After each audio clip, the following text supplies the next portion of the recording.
eu indaguei relutantemente se seria possível que estar na escola em si fosse o que os estava emburrecendo.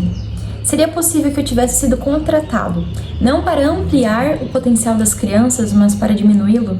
Isso parecia loucura à primeira vista, mas aos poucos comecei a perceber que as campainhas e sinais, o confinamento, as repetições insanas, a segregação etária, a falta de privacidade, a vigilância constante e todo o resto que há no currículo escolar nacional foram projetados exatamente como se alguém tivesse decidido impedir que as crianças aprendessem a pensar e agir, induzi-las ao vício e ao comportamento dependente. Essa é uma conclusão que chegou o John Taylor Gatto, que foi um professor aí durante 30 anos no estado de Nova York. Ele deu aulas em escolas de bairros muito elitizados como o Upper West Side e também bairros mais pobres. Esse livro, na verdade, é um conjunto de alguns discursos que ele deu logo após ganhar prêmio como professor do ano. Ao receber esse prêmio, ele, na verdade, acabava com a educação, falava o quanto, na verdade, o papel dele enquanto professor não era produzir educação de verdade, e sim deixar os alunos cada vez mais burros e dependentes desse sistema que é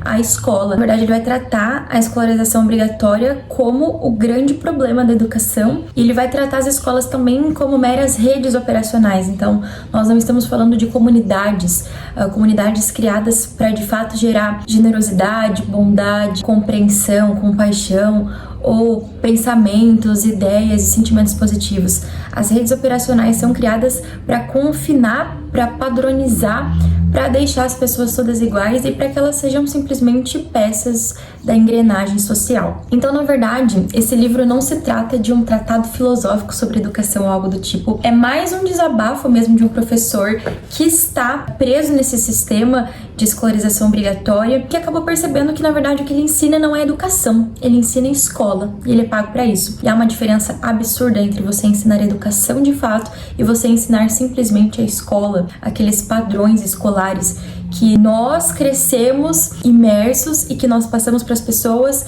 e nós não paramos para pensar que eles são muito, muito problemáticos, e é justamente por isso que todos continuamos cada vez mais burros. Eu trouxe aqui até alguns dados sobre a nossa educação, no caso, né? O John Taylor Gatto aqui, ele tá falando sobre a educação norte-americana. Já há um abismo de distância entre a educação brasileira e a educação norte-americana. O Brasil, enquanto um país de terceiro mundo, subdesenvolvido, enfim. Então, se ele tá falando desses problemas educacionais nos Estados Unidos, em Nova York, ele encontra esses problemas também nas escolas elitizadas, que dirá no Brasil, não é mesmo? Na nossa realidade, com o nosso público, com a nossa economia, com a nossa cultura, é tudo assim de mal a pior.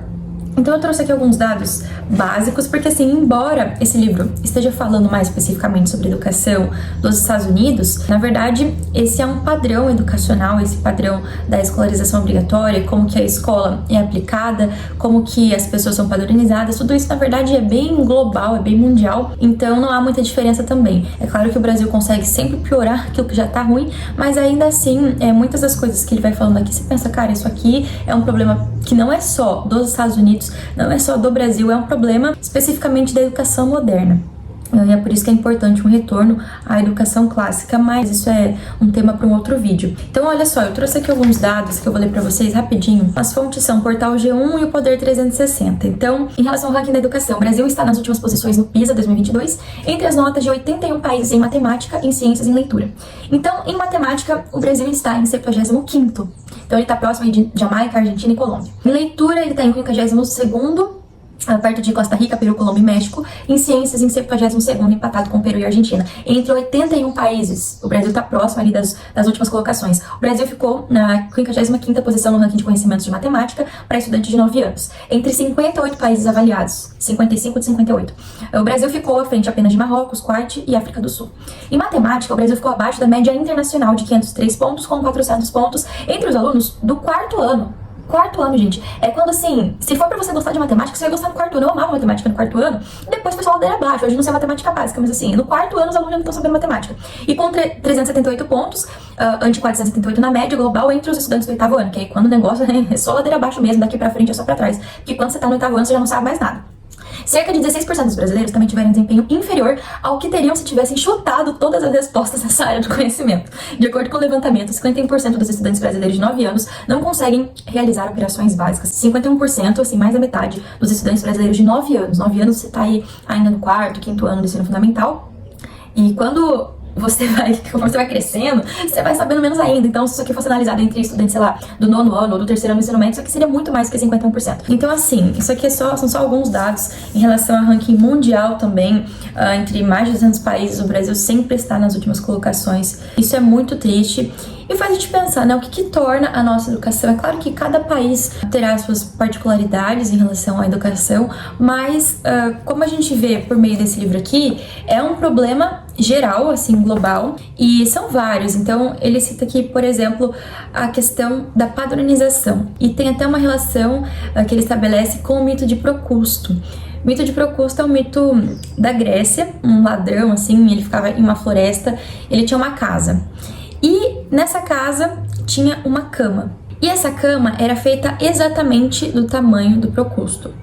E aí ele aceitava alguns viajantes ali para dormir algumas noites em sua cama. E o que acontece? Quando esses viajantes eram muito altos, ele simplesmente amputava os seus membros para que eles coubessem na cama. E quando eles eram muito pequenos, eram menores do que ele puxava assim os membros para que eles se esticassem e ficassem do tamanho da cama. Então esse mito pode ser utilizado para várias metáforas sobre padronização. Então a escola busca exatamente isso. Se você é inteligente demais, espera aí que a gente vai cortar os seus membros porque você precisa estar na mesma classe das pessoas que têm a mesma idade que você, não importa se você é mais inteligente que elas.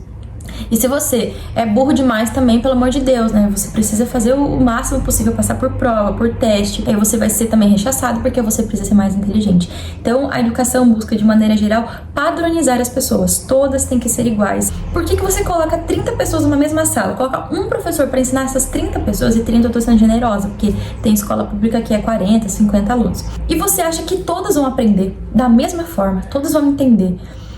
E assim, na verdade você sabe que não. Só que aí, aqueles alunos que são mais inteligentes, eles precisam ficar ali, sendo os medianos, eles não vão aprender mais aquilo que eles merecem. E aqueles que já não estão entendendo, eles também não vão aprender. Então assim, você enclausura as pessoas, você prende, confina elas numa sala de aula com 50 pessoas da mesma idade e joga ali uma educação bem mais ou menos, porque daí a gente vai nivelar por baixo, né? Inclusive isso é algo que o C.S. Lewis fala aqui no Cartas de um Diabo, Seu Aprendiz. Eu acho que quando eu fiz o vídeo sobre esse livro, eu até falei um pouquinho sobre isso. É lá no finalzinho, quando eles estão fazendo o brinde, que eles falam uma parte sobre educação. Achei muito, muito interessante. Ele diz o seguinte, isso aqui é o diabo falando, tá? Passe a régua em todos para ficarem no mesmo nível. Todos escravos, todos números, todos a ninguém. Todos iguais. O princípio básico da nova educação, da educação moderna, é que os alunos ignorantes e vagabundos não devam sentir-se inferiores aos alunos inteligentes e esforçados. Isso seria antidemocrático. Assim, o aluno mais inteligente permanecerá democraticamente acorrentado a seus colegas da mesma idade por toda a sua carreira escolar. E o menino capaz de compreender Ésquilo ou Dante será obrigado a ficar sentado, ouvindo seus contemporâneos tentando solentrar Vovô Viu a Uva. Então, isso aqui é muito interessante. Em Cartas de um Diabo, Seu Aprendiz é basicamente o que o John Taylor Gatto vai falar também em Emburrecimento Programado sobre um dos grandes problemas da educação. É claro que existem vários. Por que a educação moderna, não só brasileira, mas assim, de uma forma geral, por que ela é tão terrível assim? Por conta de alguns fatores como esse. Você vai e coloca 30 pessoas de uma mesma idade em uma sala de aula e você vai padronizando para que as que são inteligentes não se sobressaiam, para que elas continuem burras, você vai nivelar por baixo. E aquelas que não estão conseguindo acompanhar, então elas vão continuar sem saber nada também. Esse é um dos problemas. E é claro que existem alguns países que conseguem mudar esse padrão terrível de educação, como por exemplo a Finlândia, Coreia do Sul, Singapura, Japão, que estão sempre assim no topo dos rankings educacionais. Aí talvez a gente possa fazer um outro vídeo para analisar só a educação desses países, por que eles são melhores do que outros países, por exemplo. Mas fato é que, de maneira geral, os países têm sempre essa mesma visão de escolarização obrigatória e também essa educação que é monopolizada pelo governo e todos esses problemas assim em relação à educação, que o John Taylor Gatto vai falar aqui, então a gente vai começar a falar mais especificamente. Então, quando ele ganha o seu primeiro prêmio, se eu não me engano foi na década de 90, ele vai fazer ali o seu discurso para receber esse prêmio, ele vai falar sobre o professor das 7 lições. Assim, ele foi... Cara, é genial, assim, você pega o seu prêmio de professor do ano e você fala, olha, eu sou um professor que na verdade ensino coisas terríveis para os meus alunos. Eu sou professor disso aqui, que é o professor das 7 lições, que ele vai dizer. As 7 lições são confusão, posição de classe, indiferença, dependência emocional, dependência intelectual, autoestima provisória e que não é possível se esconder. Então, a gente vai falar especificamente, bem rapidinho, sobre essas 7 lições, só para vocês verem como que todos os professores, inevitavelmente, ensinam isso aqui para os seus alunos. Eu sou professora, e mesmo que você não seja professor, você teve professores, você foi ou é aluno, então assim, todo mundo consegue, de alguma forma, todo mundo tem lugar de fala, para falar com a educação, na verdade, é realmente tenebrosa. Então essa fragmentação, essa desconexão é em relação aos conteúdos. Os professores ensinam isso para os alunos porque não tem tempo suficiente e também os professores não conseguem, de maneira geral, ensinar os conteúdos com profundidade com aquela sequência lógica. Então, os conteúdos são sempre ensinados de forma fragmentada, você aprende uma coisa no 6º ano do ensino fundamental e quando você está lá no 9º ano, você retoma aquela coisa para aprofundar, mas... Peraí, você precisava ter aprendido aquilo de fato e ir caminhando para chegar naquele aprofundamento. Então não tem essa conexão entre os conteúdos. Você aprende uma coisa no outro dia você tá aprendendo outra que não tem nada a ver com a anterior. E aí a sua cabeça vira assim, essa confusão. E é isso que os professores ensinam. Porque o currículo vem assim, ele vem fragmentado, ele vem sem conexão nenhuma e os professores precisam ensinar isso para os alunos. A segunda lição que os professores ensinam é a posição de classe. Então cada aluno tem a sua carteira, cada aluno precisa sempre sentar ali. E quando você chegava na sala de aula, tinha alguém sentado no seu lugar, você ficava puto da vida com essa pessoa, sai do meu lugar, mas peraí, você tá ensinando que cada um tem o seu lugar, sua posição e você não pode sair daquilo. Os alunos também não passam de números, né? Número 1, número 2, número 3, as pessoas não tinham nem nome na sala de aula, cada um tinha um número. E isso também vai desumanizando, assim, as pessoas, porque é essa a educação que nós temos, é uma educação desumanizada. Você cria números, cria máquinas, cria robôs, mas não cria seres humanos. A terceira lição, principalmente que é conectada com essa relação da desconexão e da fragmentação dos conteúdos, é a indiferença. Porque você tá ali super empolgado com a aula de história, o professor falando de um assunto, você tá ali, sabe, já voltou no tempo, tá naquela época, toca um sinal, um negócio assim, sinal de fábrica, de prisão, e aí você fecha o caderno, o professor para de falar tchau e vem aula de física. Aí você vai aprender sobre, sei lá, mecânica. Você tava aprendendo a Revolução Francesa agora. Entendeu? Então, isso faz com que os alunos se sintam indiferentes em relação ao conteúdo, porque você tem que simplesmente fechar o seu caderno, o professor vai embora e você vai para a próxima. Então, é como se isso estivesse te condicionando a entender que nada daquilo que você está fazendo é realmente relevante. Porque quando você está fazendo uma coisa relevante, quando você está estudando algo relevante, lendo ou ouvindo algo relevante, você não pode simplesmente parar de fazer aquilo quando toca um sinal e ir para o próximo conteúdo. Não é assim que funciona. Vocês entendem como que a gente forma máquinas, robôs? Isso não é um ser humano, meu Deus do céu. Eu lembro muito que no ensino médio tinha um professor de sociologia que ele era fantástico, fantástico, e ele dava aula e você ficava assim, pelo menos eu, né? Eu ficava, meu Deus do céu. E aí batia o sinal e ficava, não, pelo amor de Deus, continua dando a sua aula, sabe? E vinha professor de matemática, cara. Odeio matemática, eu sempre odiei. Então, assim, isso faz com que você vá se condicionando a entender que nada na escola é de fato importante, porque é só tocar um sinal, que tudo tem que parar e você tem que ir pro próximo. Isso, assim, é um dos problemas. Vocês estão vendo que são vários, né? E os professores acabam ensinando isso pros alunos. Não, acabou minha aula, tchau, e você vai pro próximo conteúdo. E se você, por exemplo, sei lá, chegasse professor de física e você estivesse lendo alguma coisa, sei lá, um livro literário ou estudando alguma coisa de história, não, você tem que parar, agora é minha aula, agora você entra na caixinha, assim, da gramática, agora você entra na caixinha da matemática, da biologia, porque as coisas não têm nada, assim, uma a ver com a outra, sabe? Você tem que sempre sentir essa indiferença em relação àquilo que você está estudando, porque é só tocar um sinal, o sinal é mágico, aí vira uma chave na sua cabeça e você agora mudou da skin exatas para skin humanas ou vice-versa. Não é assim que acontece.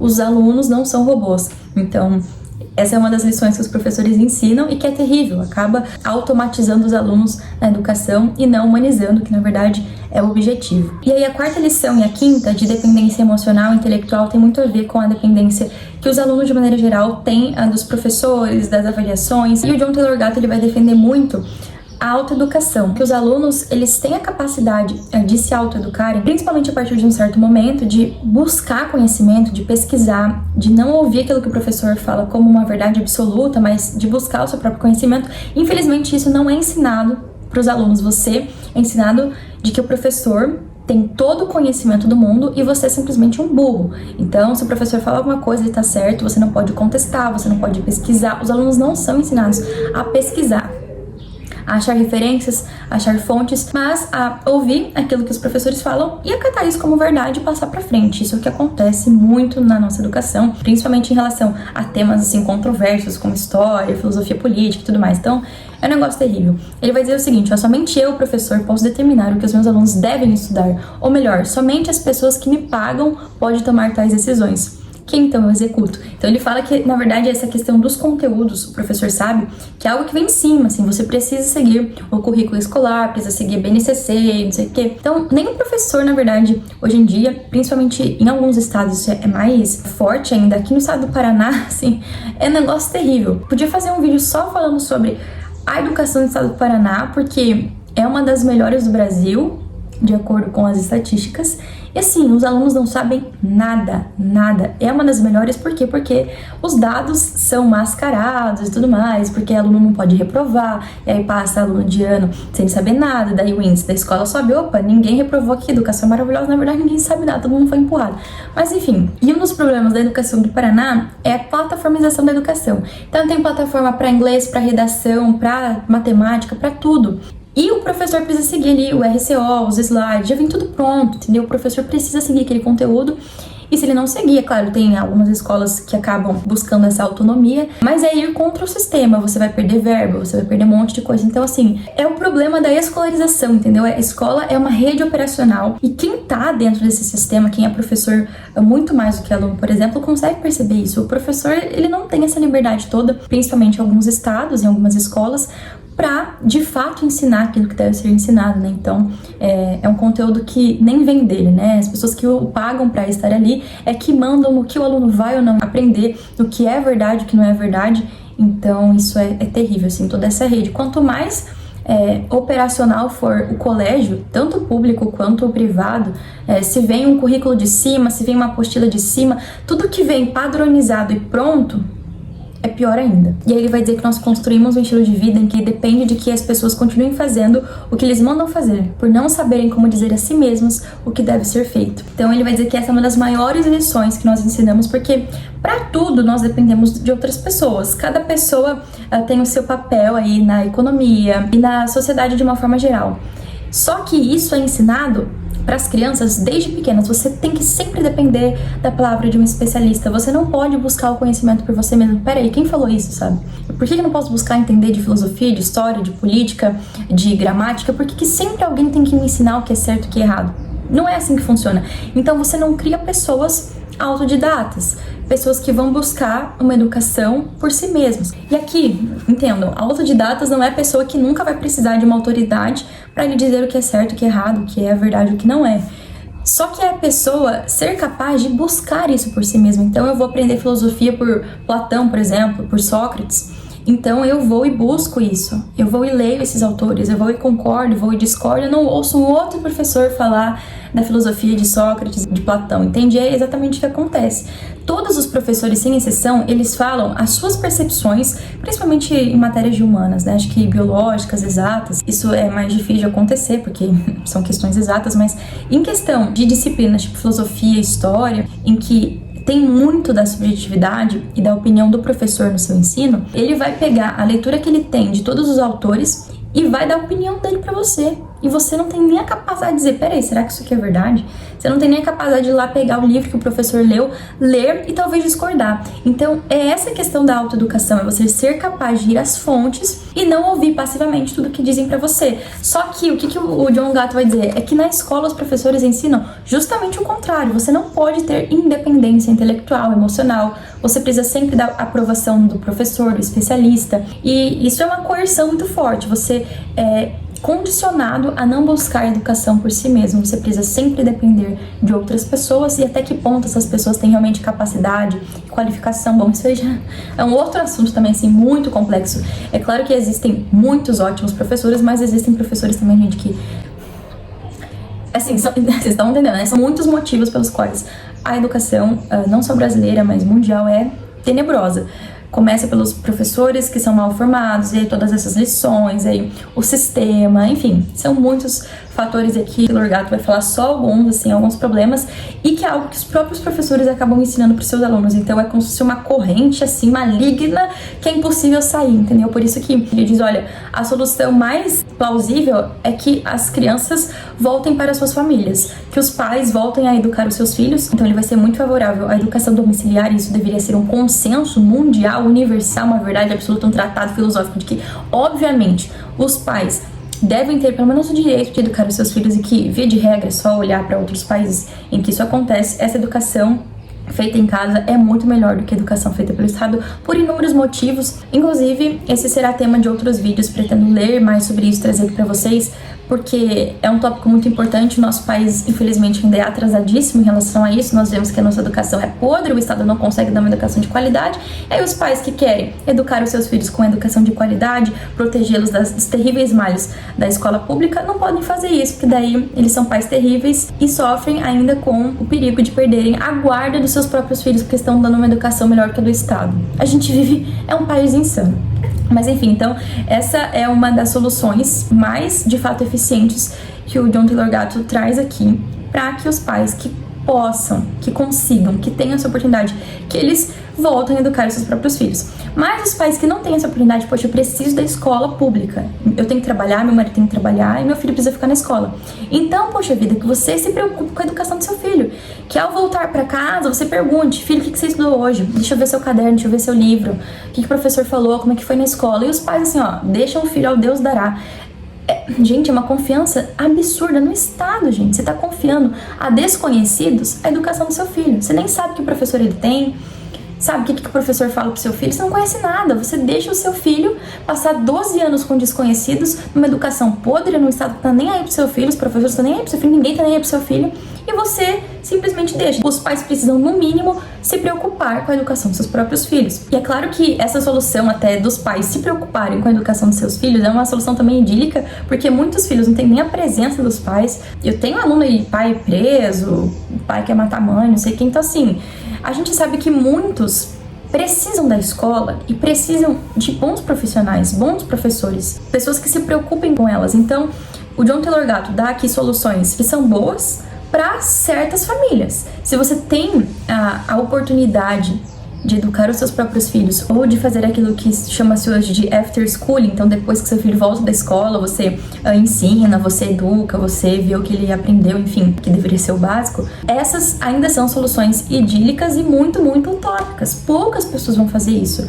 Então, o que realmente era preciso é, de fato, melhorar a escola, porque muitos filhos, muitas crianças não vão ter a oportunidade de ter os pais se preocupando com a sua educação. Então, é por isso que é importante conseguir enxergar esses problemas.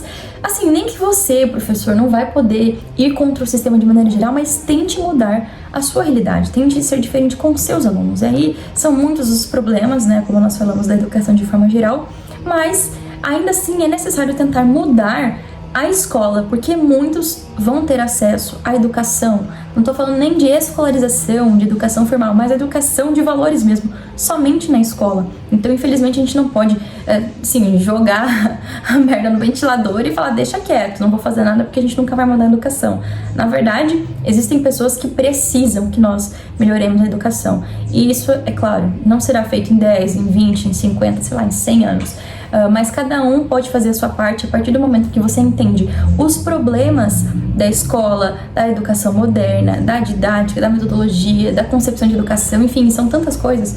A partir disso você pode fazer o mínimo para mudar essa realidade, você enquanto professor, por exemplo, principalmente. E a última lição, então, é de que não é possível se esconder. Então, essa questão da vigilância, né, em relação à escola. Então, as câmeras por todo lugar, e até certo ponto isso é bom, mas os professores sempre em cima, os funcionários sempre em cima. Ele vai dizer o seguinte, olha, uma família treinada para dedurar a si mesma provavelmente não ocultará nenhum segredo perigoso. Então, essa questão de que um aluno vai dedurar o outro também, fulano fez isso aqui, você é treinado para delatar as pessoas, isso é o que fez, por exemplo, as pessoas delatarem judeus na época da Segunda Guerra. Então, são pequenas lições mas você acaba sendo condicionado por isso. Você é sempre vigiado, você é sempre observado, você não tem privacidade, você é condicionado a sempre delatar o seu amigo. E é claro que isso até é uma questão natural também, né? Nós, enquanto seres caídos, a gente vai olhar pro nosso colega e vai querer delatar desde criança. Criança é maldosa. A ideia de que você não pode confiar em ninguém, de que a privacidade não é algo legítimo, enfim, são muitas as coisas em que nós somos condicionados em relação a essa lição de que não é possível se esconder. Sempre vai ter alguém te vigiando, você sempre vai ter que delatar alguém e tudo tem que estar sempre seguindo esses padrões, né? O mito de Procusto sempre na educação, na escolarização obrigatória. Então essa é só a primeira parte do livro, que ele vai falar sobre essas 7 lições. Ainda tem muito mais, eu anotei bastante coisa aqui. Eu vou falar um pouquinho mais sobre algumas outras partes que eu achei importantes, mas essa das 7 lições é uma das mais interessantes, principalmente quando você percebe que ele tá falando isso em discurso, recebendo um prêmio como professor do ano. Ele vai falar, olha, eu sou professor disso aqui, eu ensino confusão, eu ensino fragmentação de conteúdo, eu ensino os alunos a delatarem uns aos outros, eu ensino os alunos a serem padronizados, eu ensino os alunos a se nivelarem por baixo, é isso que eu tô ensinando, porque esse é o sistema, entende? Então, o que ele tá falando é que a educação, que é monopólio do governo, essa escolarização compulsória, obrigatória, ela é um sistema, é uma rede operacional, ela visa o lucro, ela visa a manutenção social, principalmente aqui em relação à industrialização e tudo mais. Então, é sempre uma educação para alguma coisa que não está além da matéria, tá? Esse também é um dos problemas da educação como um todo, porque os professores, nem eles acreditam em transcendência, nem todos, mas muitos, por exemplo. Então, como que esses professores poderiam ensinar, por exemplo, uma educação moral, uma educação para as virtudes? Como que eles poderiam ensinar a importância da beleza, da bondade, do valor absoluto da verdade? Então, toda essa questão moral é importante para a educação, porque muitos pais nem fazem isso, e ainda quando os pais fazem, vem o professor falar que tudo isso é lixo. Então, assim, essa é a importância de uma verdadeira educação, uma educação que não busca só o conhecimento prático e materialista, mas uma educação que eleva, uma educação para a verdade. É por isso que a gente precisa sempre retornar a justamente essa educação clássica, a esses valores, aquilo que as pessoas ensinavam há séculos atrás. Isso é educação. O que nós temos hoje são sistemas, redes operacionais criadas para emburrecer. Por isso que o nome do livro é Emburrecimento Programado. Não é que, poxa vida, olha só, os alunos passam 12 anos na escola e eles se tornam cada vez mais burros. O que está acontecendo? Vamos tentar investigar? Não, a escola foi criada, é programada, ela foi criada para isso, para deixar as crianças cada vez mais burras, alienadas. Não é uma educação que forma para a verdade, não é uma educação que quer que você de fato seja livre, uma educação que queira que você estude, que você aprenda por você mesmo. Tanto é que uma das lições mais importantes é da dependência intelectual. Você não pode pesquisar por si mesmo, você não pode sair do sistema, entende? Aprender que as coisas não são bem como te disseram. Então, tudo isso são lições que os professores ensinam justamente porque nós estamos em um sistema operacional. Não é uma comunidade, não é educação de fato, é um sistema criado para emburrecer. É esse o objetivo da escola. Já temos um currículo nacional embutido nas 7 lições que acabei de resumir. Esse currículo produz uma paralisia física, moral, que é muito importante, e intelectual. E nenhum currículo de conteúdo será suficiente para reverter os seus efeitos hediondos. O que atualmente se debate na nossa histeria atual sobre o fracasso escolar não leva em conta a questão principal. As escolas ensinam exatamente o que se pretende que ensinem. E fazem isso muito bem, como ser um bom egípcio e permanecer no seu lugar da pirâmide. Então o problema da educação é que as pessoas estão pensando, meu Deus, como que a gente faz para reverter esse fracasso escolar? É que as pessoas não percebem que essa escolarização compulsória, ela foi criada para deixar as pessoas burras. O governo não quer, o Estado não quer que você aprenda de verdade, quer que você continue burro, alienado, mas você confia a educação do seu filho nesse sistema. Uma solução que ele traz, então, ele diz que o local mais provável para se concentrar soluções seria uma espécie de sistema de livre mercado na escolarização pública, ou seja, as escolas familiares, as pequenas escolas particulares, escolas religiosas, escolas técnicas, escolas de agricultura existam para concorrer com a educação governamental. Então é claro que o problema é o governo, sempre foi o governo. Então aquela pequena escola católica, aquela pequena escola religiosa, aquela escola de bairro, aquela escola ali menorzinha, que ela não serve necessariamente a todo esse aparato, currículo vindo de cima, essa escola é a melhor escola para o seu filho. Então é basicamente como se fosse esse sistema de livre mercado em que a educação não depende única e exclusivamente do governo. Meu Deus do céu, vocês confiam no governo em pleno século XXI, entendeu? É isso que ele tá falando. Então, se você leu esse livro ou se você tá pesquisando sobre educação para se autoeducar também, porque todos nós somos frutos dessa educação que emburrece, e você quer educar os seus filhos, procure sim aquelas escolas menos monopolizadas, governamentais e sistematizadas possível, sabe? Então é aquela pequena escola religiosa, aquela escola que não segue aquela apostila que vem de cima, esse sistema operacional. Quanto mais a escola se desligar dessa rede operacional, melhor ela é, porque ela tem mais autonomia, ela tem mais liberdade e vai gerar uma educação de fato com mais qualidade. Então a educação privada, as escolas particulares são as melhores? Não, porque elas também precisam seguir uma série de currículos nacionais e BNCC, não sei o que. Então até as escolas particulares não têm autonomia e elas também seguem uma série de padronização ali, principalmente em relação a apostilas e material didático. Então isso é tudo tenebroso. Tenta buscar aquela escola que você vê que ela não tá nem aí para o que vem de cima, e é isso. E tente fazer também essa educação na sua casa, tente incentivar essa autoeducação no seu filho, essa busca por conhecimento. É isso, gente, é passos de formiguinha, porque não há, assim, aquela solução milagrosa. É fazer o possível na sua realidade e do modo como dá, sabe? A gente vai levando, porque não vamos solucionar o problema da educação mundial, obviamente. E nem é esse o objetivo do John Taylor Gatto também, como eu falei, não é um tratado filosófico sobre educação, não é, olha, aqui estão as soluções para criarmos uma educação de qualidade mundialmente falando, é somente a constatação de que existe um problema. Porque hoje em dia, falar mal da escola, dizer, olha, talvez os pais sejam as melhores pessoas para educar os seus próprios filhos, meu Deus do céu. E aí, sempre a questão política se sobressai em relação à razão, né? Porque, como geralmente é um certo grupo com ideias políticas, ideologias diferentes da minha que defendem a educação domiciliar, então eu não vou defender essa educação domiciliar, eu vou defender a escola pública, gratuita, de qualidade. Só que a escola só é pública e gratuita, de qualidade, aí tá deixando a desejar. Então, pensem, vocês que têm ideologias diferentes, pensam politicamente diferente, das pessoas que defendem a educação domiciliar, pensem racionalmente. Esse é um conteúdo, um assunto para um outro vídeo, eu vou falar sobre isso ainda, porque são muitos os motivos para se legalizar essa educação, para os pais terem o direito de criarem seus próprios filhos, mas as pessoas preferem continuar com discursos prontos. Ah, porque a educação, todo mundo precisa ter essa educação. Ah, porque na escola o seu filho vai socializar. Ah, porque a escola é importante. Ah, porque não sei o quê. Aí quando você fala que o seu filho não aprende nada na escola, que ele fica cada vez mais burro, eles vêm com aquele argumento brilhante do nivelar por baixo. Mas peraí, você vai elitizar a educação, você vai dar uma educação melhor para os seus filhos e aqueles outros vão continuar na escola pública. Mas peraí, você não tá defendendo a escola pública? Então, os argumentos são muito bons, gente. Enfim... Então, assim, tem essas questões, aí tem a questão da socialização também, né? Mas peraí, o cara tirou a vida porque sofria bullying dos colegas da escola, sabe? Sem falar as brigas, né, gente? Imagina seu filho apanhando na escola. Ah, não, mas ali ele socializa.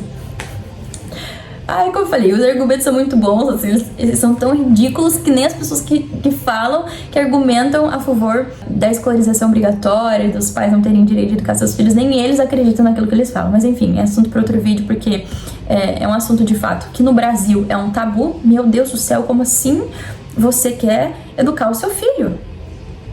Aí, olha só, tem uma coisa que ele fala aqui que eu achei muito interessante, porque geralmente a gente acredita que, de maneira geral, os problemas da educação estão relacionados a verba, a falta de dinheiro, a infraestrutura, ao currículo, ao que é ensinado. E aí ele vai dizer, em relação às escolas que têm um bom currículo, bons professores, uma boa estrutura, por que muitas vezes essas escolas ainda não ensinam com qualidade? Então ele diz o seguinte, não se enganem ao acreditar que um bom currículo, ou bons equipamentos, ou bons professores são fatores determinantes para a educação dos seus filhos. Todas as patologias que discutimos, tudo isso que ele falou em relação às 7 lições, aos problemas da escola, surgem em grande parte porque as lições da escola impedem que as crianças comprometam-se consigo mesmas e também com as suas famílias para que aprendam lições de automotivação, de perseverança, de autonomia, de coragem, de dignidade, de amor e também de servir aos outros, que está entre as principais lições da vida doméstica e comunitária. É o que eu comentei anteriormente sobre essa questão da educação moral, uma educação que transcende o material.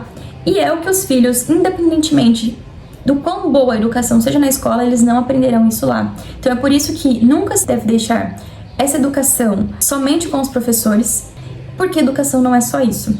E daí ele vai dizer o seguinte: cairá sobre a nossa cultura um futuro que nos obrigará a aprender a sabedoria da experiência não material, além desse conhecimento técnico de conteúdo. A escola é uma sentença de prisão de 12 anos, em que maus hábitos são o único currículo verdadeiramente aprendido.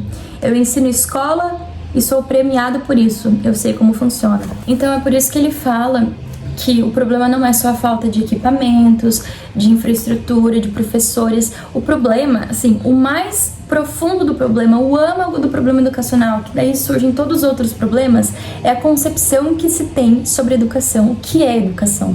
Entende? Então ele vai dar até uma solução meio subjetiva, assim, de que cada família tinha que entender o que é educação sobre si mesma e ensinar isso para os seus filhos. Mas espera, a educação é algo objetivo e isso deve ser ensinado para todos a partir dessa verdade do que é educação. Para que serve a educação? Como ela surgiu? Como que as melhores pessoas, os santos, como que essas pessoas foram ensinadas? Essa é a verdadeira educação. Então, uma educação que ultrapassa esse aprendizado material, uma educação que eleva, uma educação para a salvação, para a eternidade, uma educação clássica, por exemplo.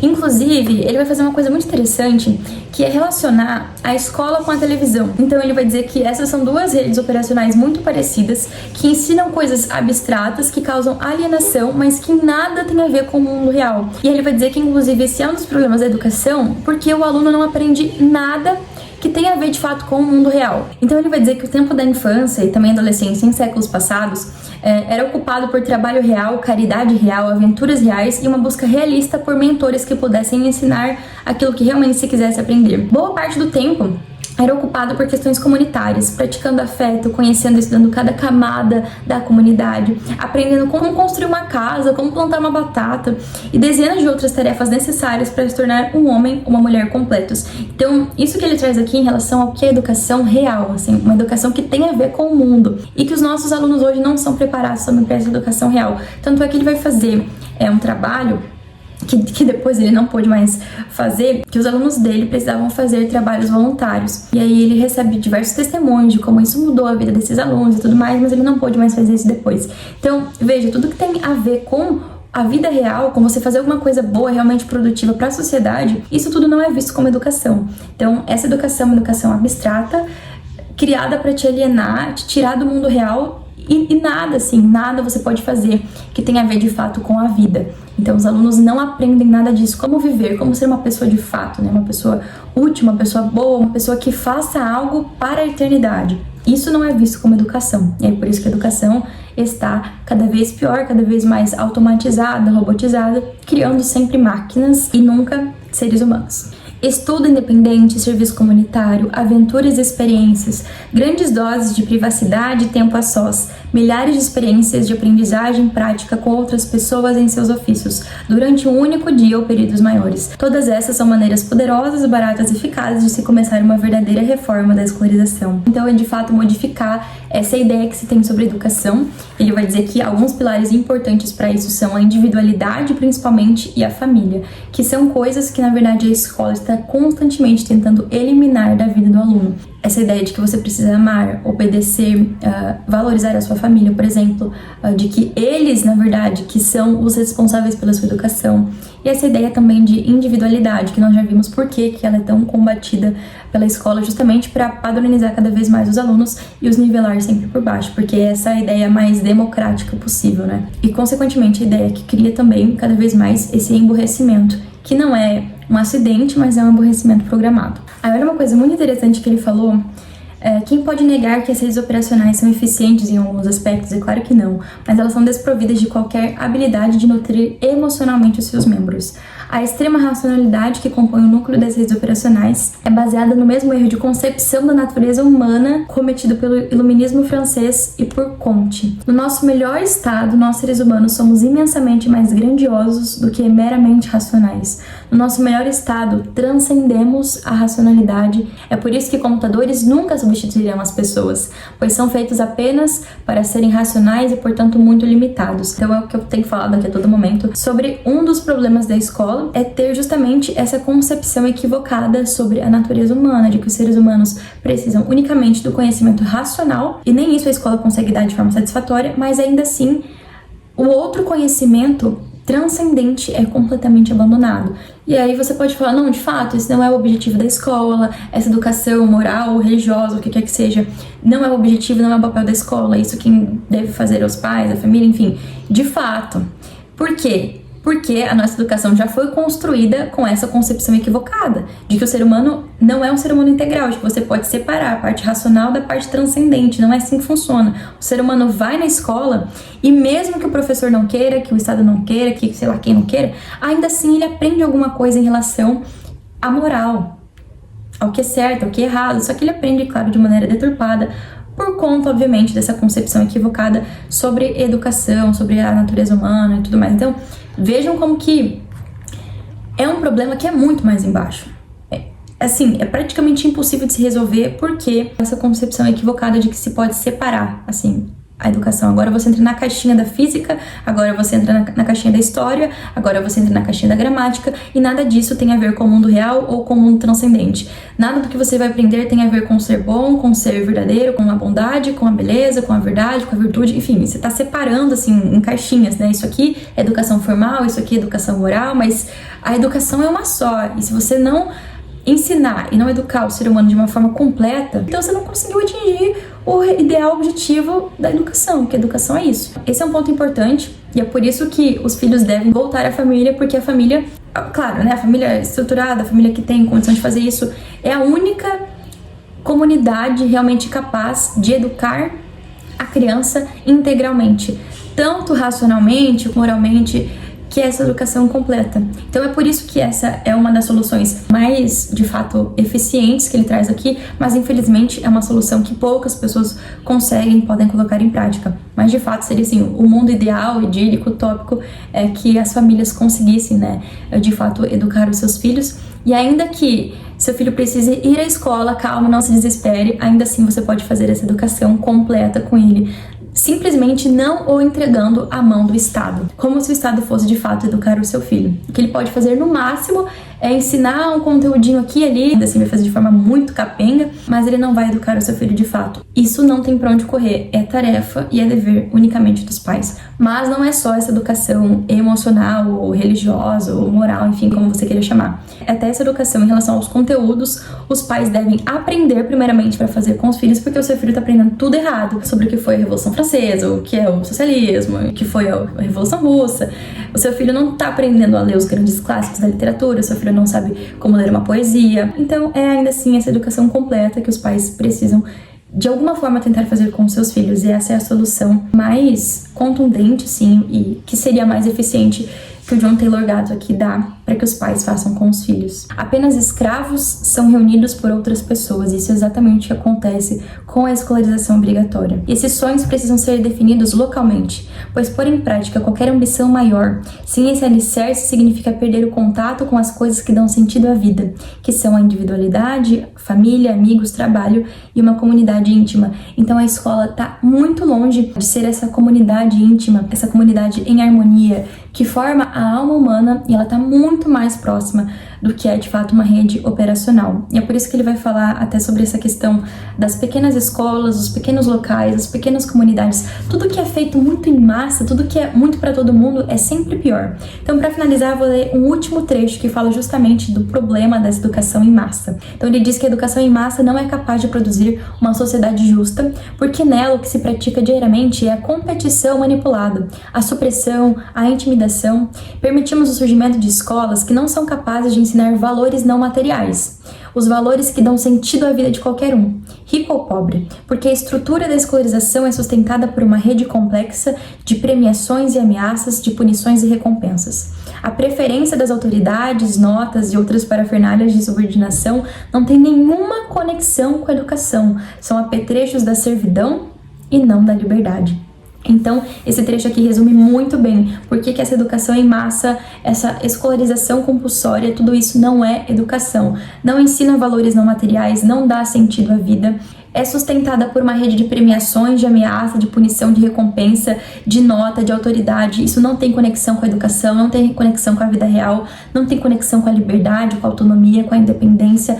Tudo isso são, infelizmente, parafernálias criadas, por isso que é programado para deixar as pessoas cada vez mais burras, dependentes e alienadas. Então, essa é a educação monopolizada pelo governo. Então, de novo, a solução que ele dá, é claro, parece uma solução de fato idílica, utópica, que muitos pais, muitas famílias não conseguem realizar, mas no pouco que você consegue ensinar, educar o seu filho, e também você, que mesmo que não tenha filhos, também ficou 12 anos nessa rede operacional, nesse sistema de emburrecimento programado, então todos nós precisamos voltar para este princípio da autoeducação. Leia bons livros, leia os livros de filosofia, leia os livros de história, pesquise, procure, leia os livros clássicos, se autoeduque para que você possa romper esse ciclo dessa educação que foi criada, planejada para emburrecer. Então, leia bons livros, leia os clássicos da literatura universal, leia os tratados de filosofia, estude gramática, estude latim, aprenda a língua inglesa, se autoeduque para que você seja diferente, aprenda virtude, aprenda moral, se eduque moralmente, religiosamente, tenha uma educação de verdade para que você possa também ensinar isso aos seus filhos ou aos seus sobrinhos ou qualquer pessoa com que você tiver contato. Então, na verdade, é um trabalho que deve começar primeiro por nós mesmos. Então, eu olho para minha educação e eu sei que eu preciso cada vez mais estudar, ler a solução, mas a solução ela é completamente voluntária, individual e não uma solução governamental de políticas públicas. É claro que isso deve acontecer em certo sentido, porque existem pais, existem famílias que nunca vão poder oferecer isso para os seus filhos, mas ainda assim, se você não sabe por onde começar, comece com você mesmo e tenha interesse na educação do seu filho. Essas são lições importantes que nós precisamos aprender e ensinar para tentar de alguma forma suprimir essas 7 lições e muitas outras lições que são erroneamente ensinadas para as crianças nas escolas. Então, esse é um livro interessante, ele é bem curtinho, mas tem uma discussão bastante importante. E como eu falei, ele só está constatando um fato. Ele dá algumas possíveis soluções, mas esse livro é muito um desabafo, na verdade, de um professor dentro desse sistema que entendeu que, na verdade, ele está em um sistema que foi criado para emburrecer e não para educar. Então é isso, espero que vocês tenham gostado do vídeo. Pretendo trazer aqui mais vídeos sobre esse assunto, sobre educação, educação clássica, homeschooling e como nós podemos educar de verdade enquanto professores, enquanto alunos, enquanto pais, enfim, como nós podemos ir contra essa maré de emburrecimento programado.